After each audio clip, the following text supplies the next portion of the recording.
Good morning बच्चों। विद्यालय senior secondary school Bakliya online classes में मैं पुनः आप सभी बच्चों का हार्दिक अभिनंदन व स्वागत करता हूं। साथ ही आप सभी बच्चों को रक्षाबंधन की हार्दिक बधाई और शुभकामनाएं। देखो बच्चों, आज हमारा जो टॉपिक है वो है वाक्य विचार। वाक्य विचार, जैसा कि आप सब जानते हैं वाक्य क्या होता है। हमने इसे वाक्य सबसे पहले आप सभी जानते हैं भाषा की सबसे छोटी इकाई है वो वर्ण होती है। वर्ण के बाद अक्षर और अक्षर के बाद में शब्द और शब्द के बाद में होता है आपके वाक्य या पद।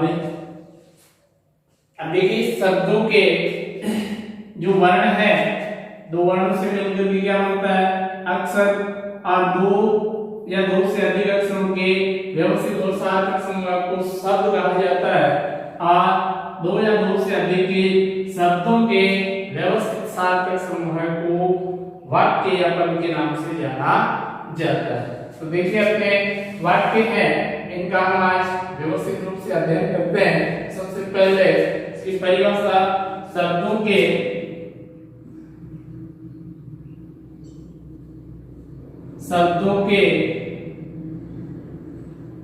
व्यवस्थित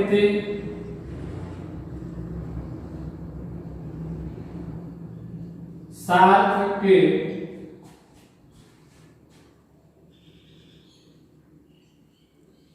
समूह को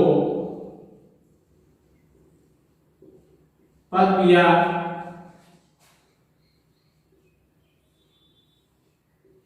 वाक्य कहा जाता है। शब्दों के व्यवस्थित सार्थक समूह को पद या वाक्य कहा जाता है। जैसे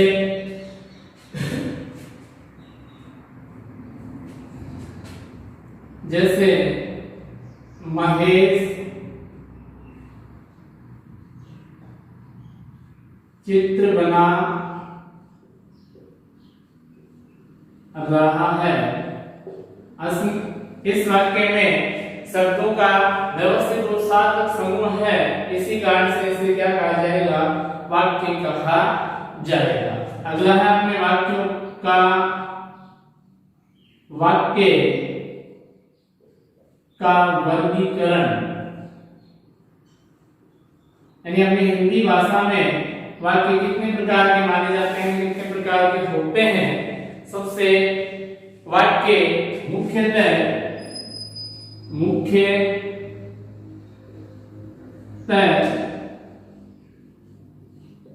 तीन प्रकार के होते हैं। वाक्य मुख्यतः तीन प्रकार के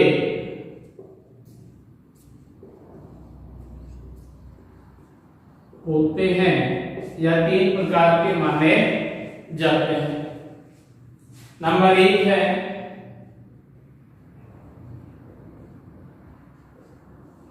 क्रिया के आधार पर।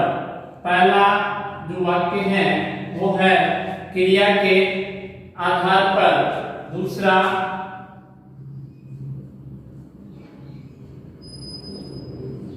रचना के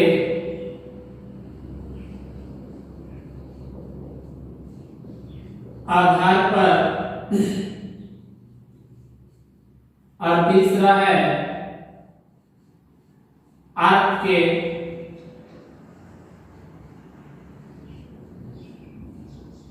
आधार पर। इस प्रकार से अपने तीन प्रकार के वाक्य माने जाते हैं। पहला क्रिया के आधार पर, दूसरा अर्थ रचना के आधार पर और तीसरा है अर्थ के आधार पर। इसे नंबर एक देखिए, क्रिया के आधार पर जो वाक्य है, क्रिया के आधार पर, क्रिया के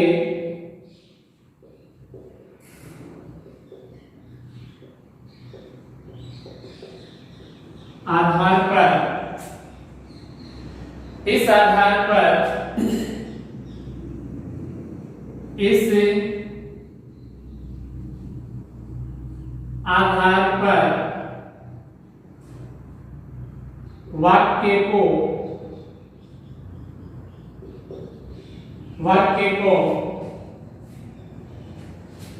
वाच्य कहा जाता है,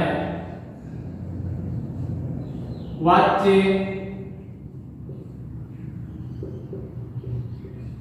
कहा जाता है एवं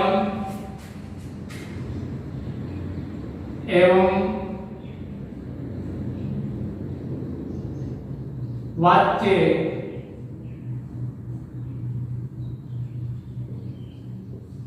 तीन प्रकार के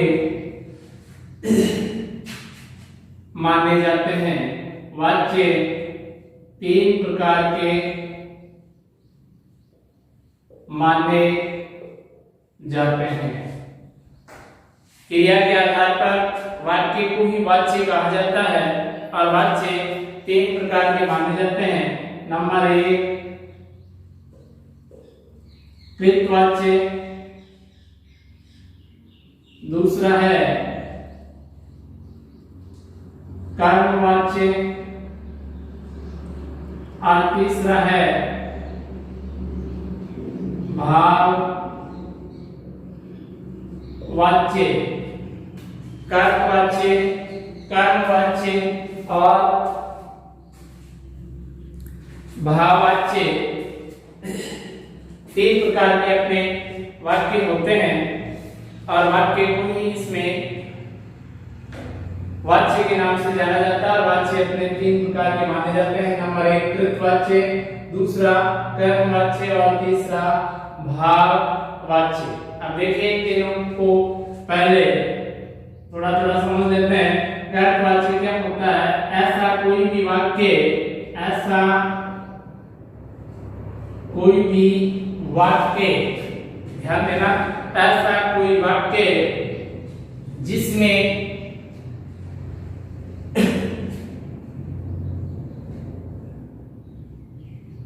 कर्ता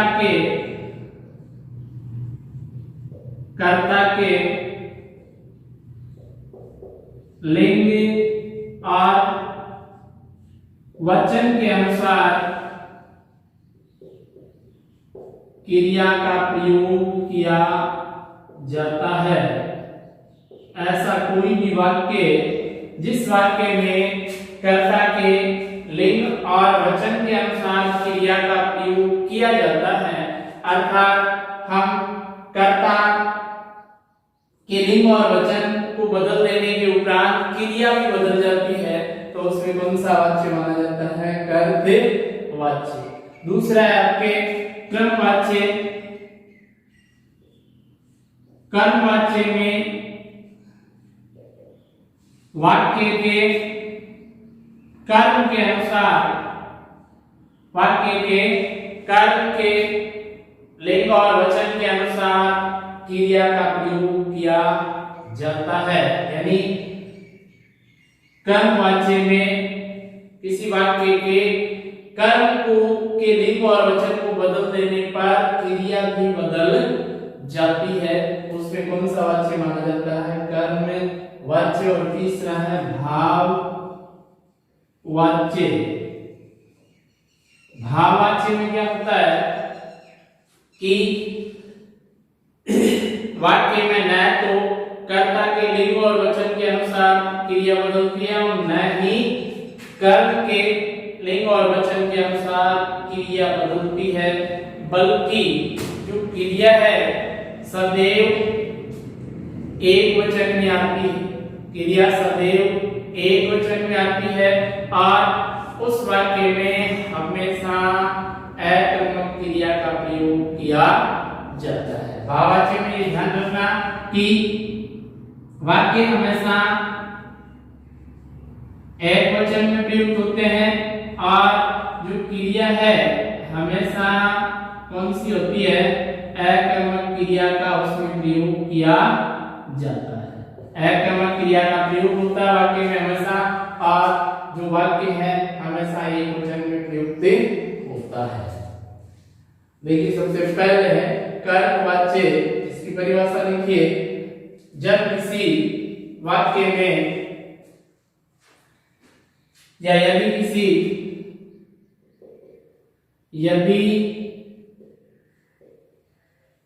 किसी वाक्य में कर्ता के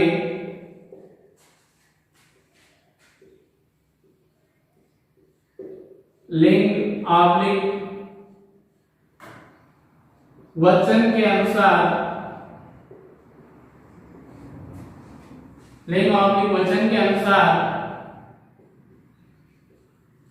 क्रिया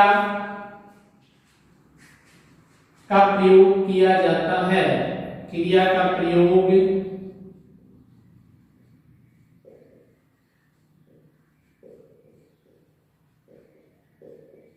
किया जाता है, अर्थात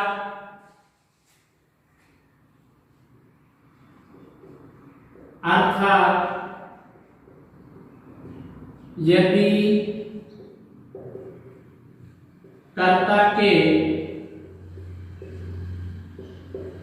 लिंग आब्लिक वचन को बदल देने पर, यदि हमने कर्ता के लिंग और वचन को बदल दिया है तो बदल देने पर क्रिया भी बदल जाती है। अगर हमने वाक्य के कर्ता के लिंग और वचन को बदल दिया तो वहां पर क्रिया भी बदल जाती है, तो वहां कृतवाच्य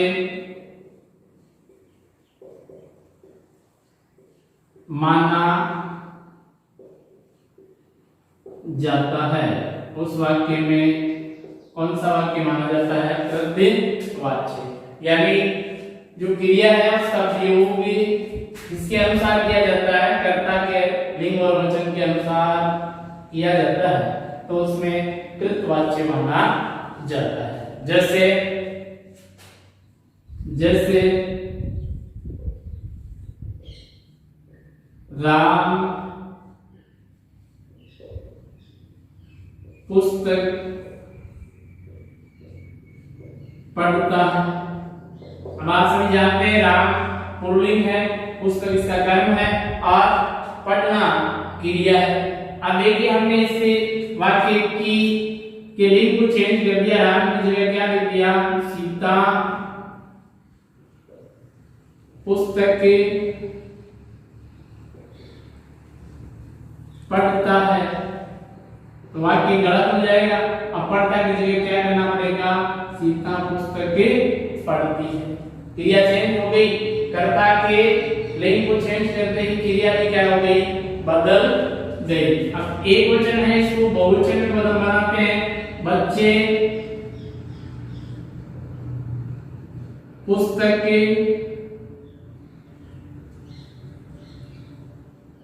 पढ़ते हैं, बच्चे पुस्तक पढ़ते हैं। यानी कर्ता के लिंग और वचन को बदल देने पर क्रिया भी बदल जाती है, तो उसमें कौन सा वाक्य माना जाता है? कर्मवाच्य माना जाता है। नंबर 2 है आपके कर्मवाच्य।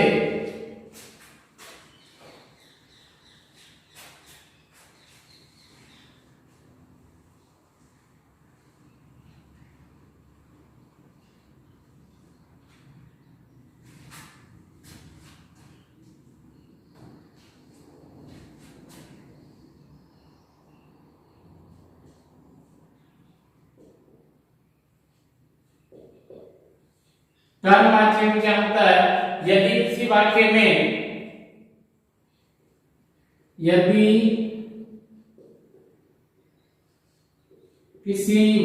में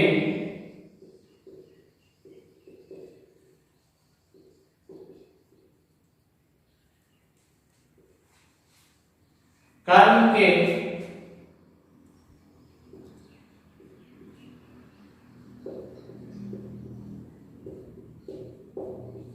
लिंग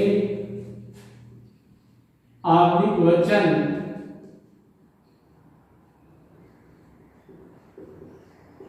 के अनुसार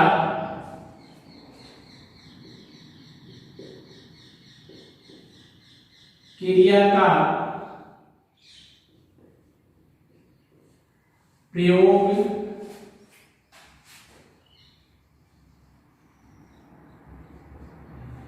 किया जाता है। यदि किसी वाक्य में कर्म के लिंग और वचन के अनुसार क्रिया का प्रयोग किया जाता है, अर्थात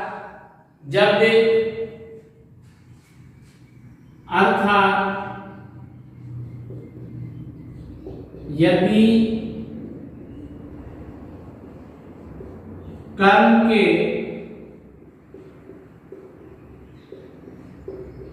लिंग और वचन को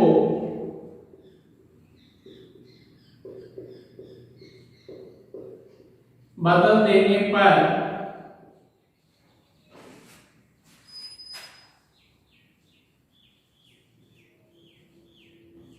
क्रिया भी बदल जाती है, तो वहां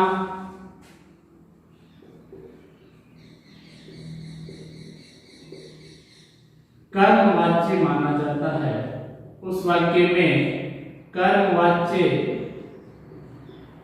माना जाता है। ये ध्यान में रखना कि अगर किसी वाक्य में कर्म के अनुसार, कर्म के लिंग और वचन के अनुसार क्रिया का प्रयोग होता है, अर्थात यदि उस वाक्य के कर्म का हमने लिंग और वचन बदल दिया तो क्रिया भी बदल जाती है, तो उसमें कर्मवाच्य माना जाता है। जैसे राम के द्वारा पुस्तक पढ़ी जाती है। राम के द्वारा पुस्तकें पढ़ी जाती है। अगला है राम के द्वारा अखबार पढ़ा जाता है। इसमें आप जानते हैं राम करता है, पुस्तक कर्म है और पढ़ना क्या है, क्रिया है।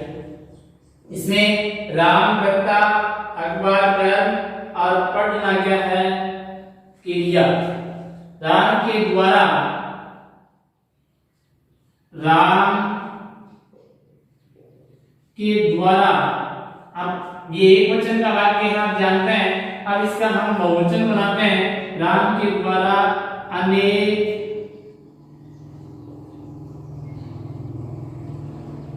अखबार पढ़े जाते हैं। राम के द्वारा अनेक अखबार पढ़े जाते हैं। हमने इसका वचन चेंज किया, वचन चेंज करते ही या वचन परिवर्तित करते ही क्या बदल गई, क्रिया भी बदल गई। आगे देखिए, कुछ वाक्यों में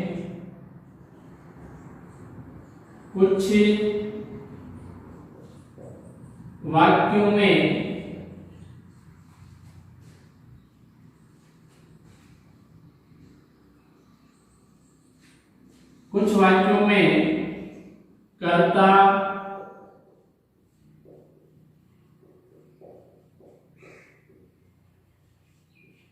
छिपा भी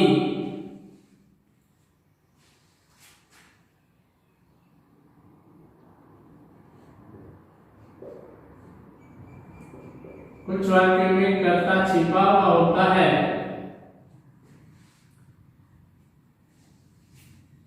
तो ऐसे वाक्यों में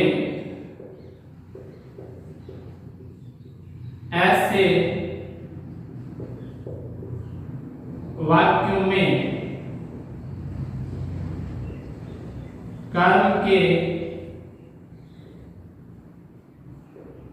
लिंग ऑब्लिक वचन, कर्म के लिंग ऑब्लिक वचन के अनुसार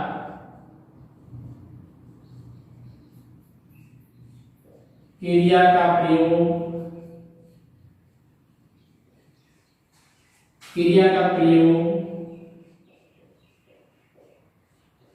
किया जाता है।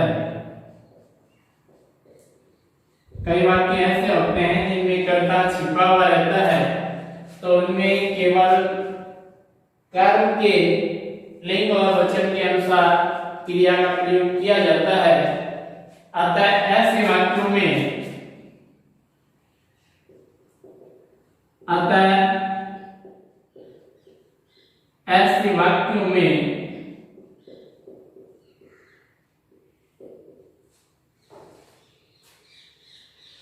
सदैव, ऐसे वाक्यों में सदैव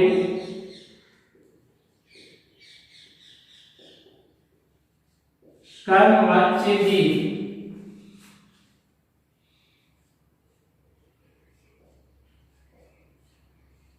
माना जाता है। ऐसे वाक्यों में सदैव कर्मवाच्य भी माना जाता है। जैसे रोगी को दवा दे दी गई, रोगी को दवा देती गई। अब इस वाक्य में आपके कर्मवाच्य भी माना जाएगा। अगला है आपके कुछ इसके अपवाद है। अपवाद कहते हैं जो नियम के विरुद्ध होता है, उसे अंग्रेजी में क्या कहा जाता है? अपवाद कहा जाता है। यानी जो नियमों के अनुकूल नहीं हो, नियमों के विपरीत हो, उसे क्या माना जाता है? अपवाद कहा जाता है। अपवाद यदि किसी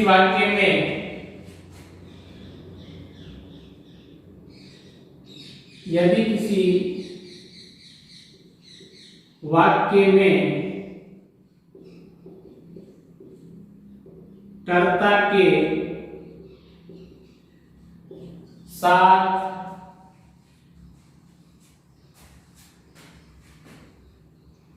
ने परसल, कर्ता के साथ ने परसल यानी कारक के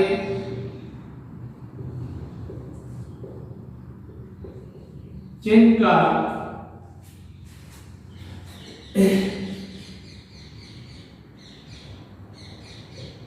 प्रयोग कर दिया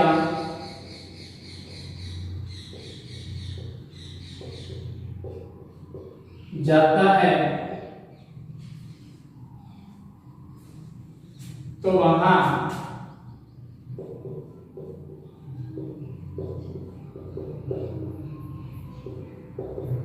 कर्ता के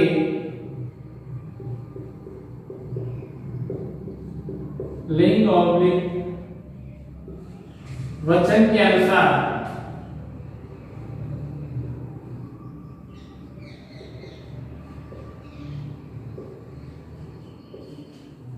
कर्ता के लिंग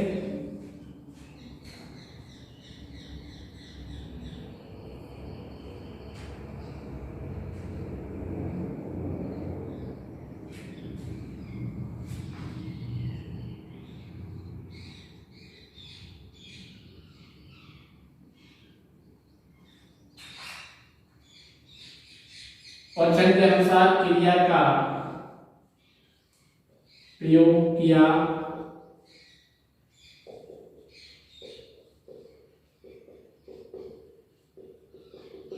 जाता है। और ऐसे लेकिन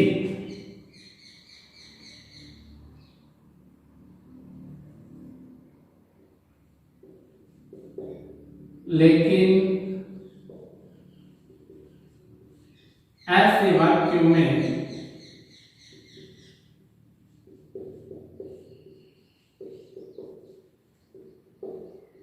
कर्तवाच्य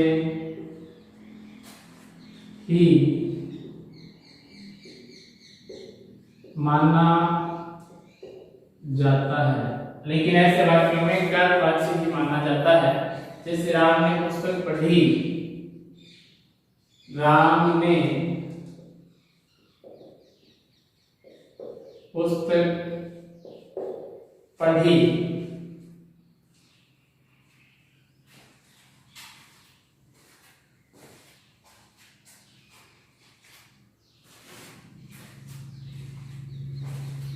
अगला है दूसरा अपवाद है,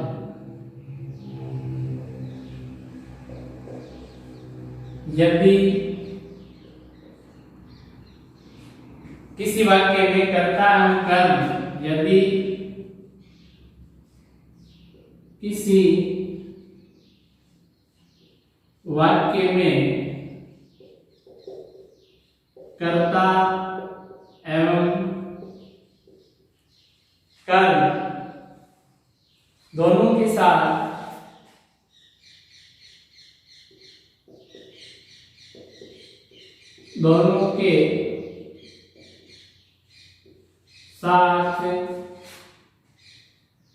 पर्सन का प्रयोग किया जाता है,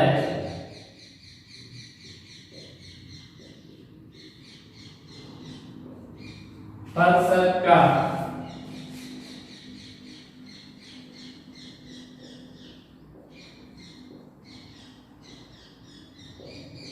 प्रयोग किया जाता है तो वहां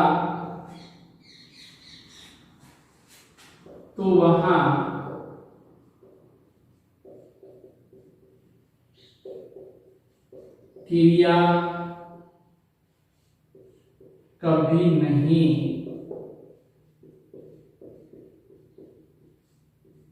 बदलती है। तो वहां क्रिया कभी भी नहीं बदलती है। लेकिन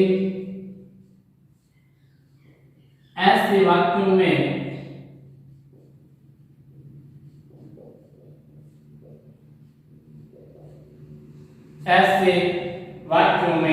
कर्तवाच्य ही माना जाता है।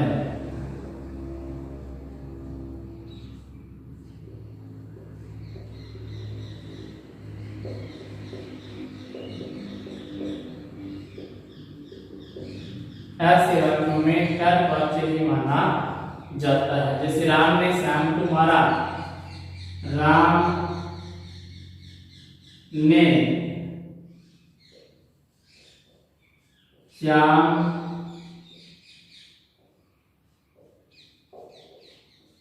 को मारा, श्याम ने राम को मारा। श्याम ने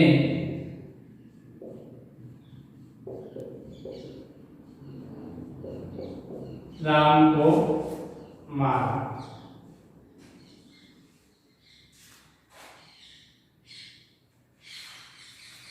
अगला है नंबर 3 भाववाच्य।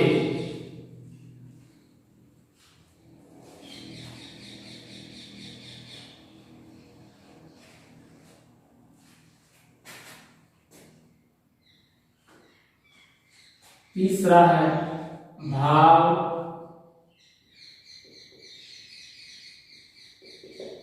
वाच्य। इसमें क्या होता है कि जब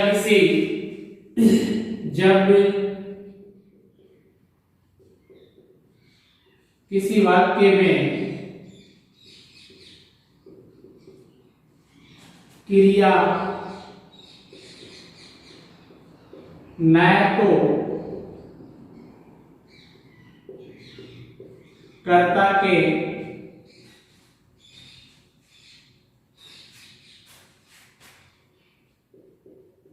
लिंग और वचन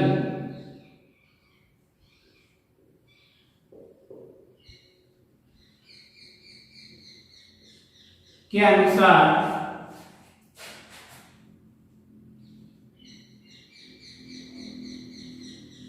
बदलती है और न ही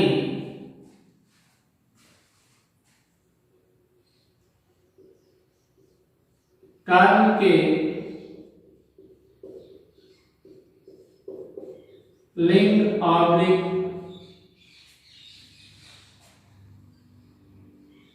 वचन के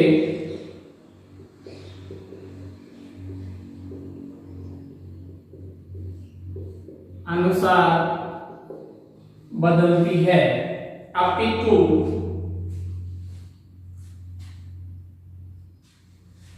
अपितु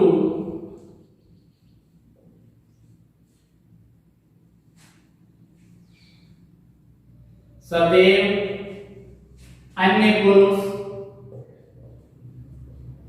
सदैव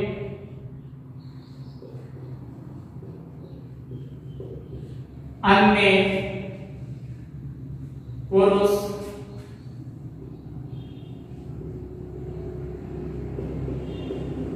पुल्लिंग एक वचन की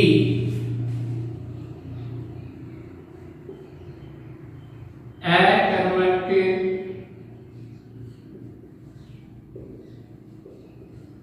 क्रिया का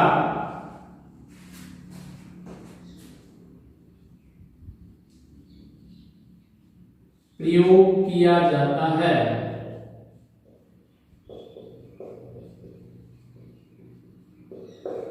अकर्मक क्रिया का प्रयोग किया जाता है, यानी इसमें न तो कर्ता के लिंग और वचन के अनुसार और न ही कर्म के लिंग और वचन के अनुसार क्रिया बदलती है। इसमें होता गया सदैव अन्य पुरुष पुल्लिंग एक वचन की आक्रमक क्रिया का प्रयोग इस वाक्य में किया जाता है, तो वहां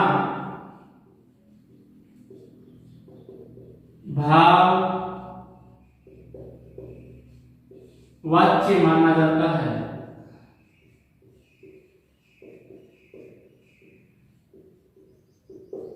तो वहां भाववाच्य माना जाता है।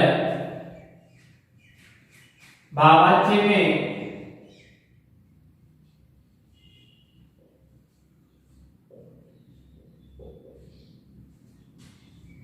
कर्ता के साथ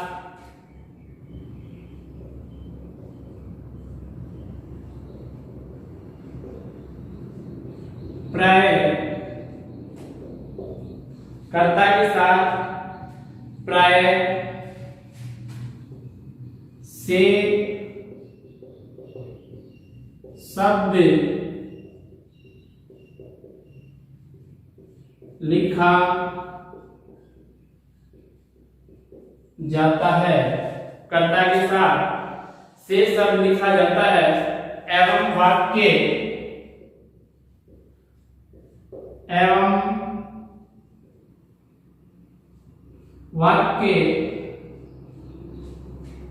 प्राय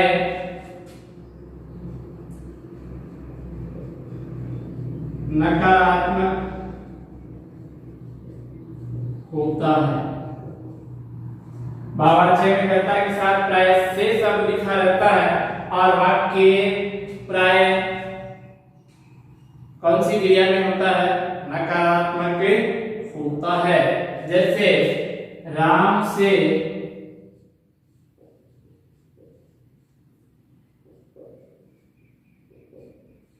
दौड़ा नहीं जाता है। राम से दौड़ा नहीं जाता है। उससे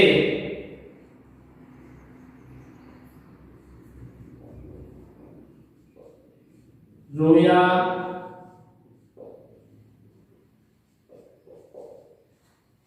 नहीं गया। उससे रोया नहीं गया। आगे लिखिए नोट डाल के, कर्ता के साथ कर्ता के साथ से शब्द लिखा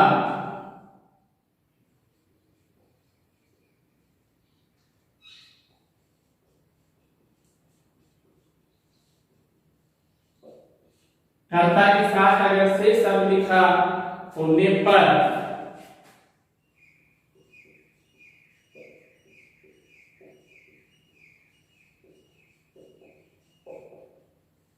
कर्मवाच्य भी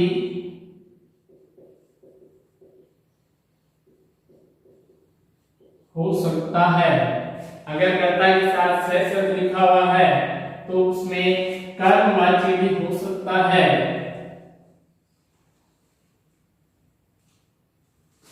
अब ऐसी स्थिति आ जाती है तो उस समय हमें क्या ध्यान में रखना है, कर्ता के साथ अगर से शब्द लिखा हुआ है तो उसमें कर्मवाच्य भी हो सकता है, लेकिन दोनों में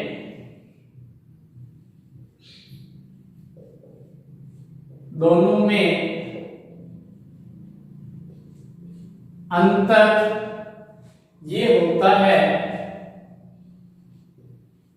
यह होता है कि यदि क्रिया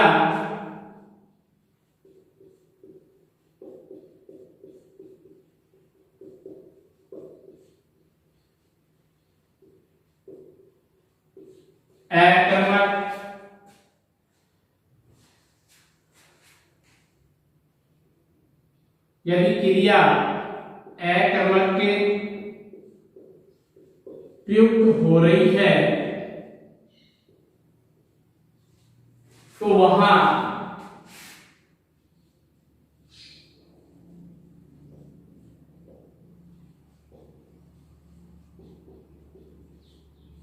भाववाच्य माना जाएगा।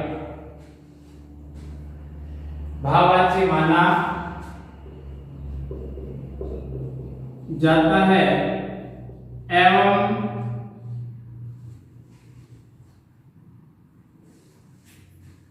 क्रिया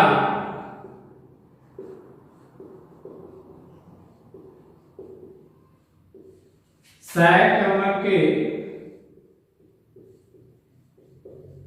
प्रयुक्त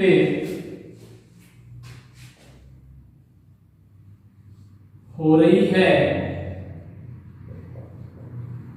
तो वहां कर्मवाच्य माना जाएगा। तो वहां कर्मवाच्य माना जाएगा। इस प्रकार से ध्यान में रखना कि अगर